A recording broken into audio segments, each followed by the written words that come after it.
You could say that the wheels are certainly spinning on both sides of the aisle.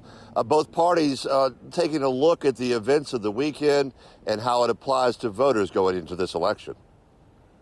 President Donald J. Trump. The Republican Party convention in Milwaukee in full swing after a traumatic turn of events over the weekend with the former president's near-miss assassination attempt. I'm like Trump. I'm a Presbyterian. I believe he survived by God's grace. Former Governor Haley Barbour on CNN talking about the impacts of the incident and how the race should focus on the issues. And I do think the right way is to make the campaign about policy, about issues, about the border, about taxes, about national security, instead of talking bad about one another. I think you've already seen that in some instances from the Democratic Party, saying that Trump caused this by his statements in the past.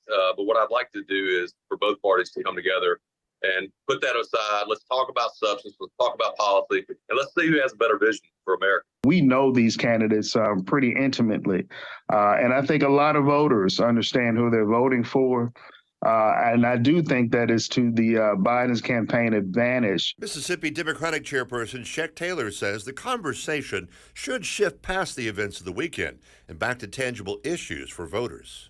Well, it definitely changes the news cycle and changes the emphasis from policies and the last 4 years of the Biden administration to dealing with possibly security incidences and other storylines that are going along with this.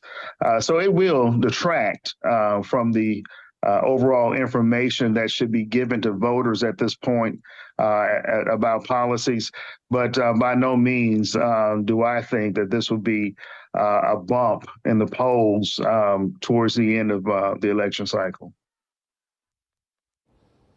Well, certainly more of that debate from both parties as we move along into the debate issues of the election. The Democrats certainly looking to their party convention set for August 19th in Chicago.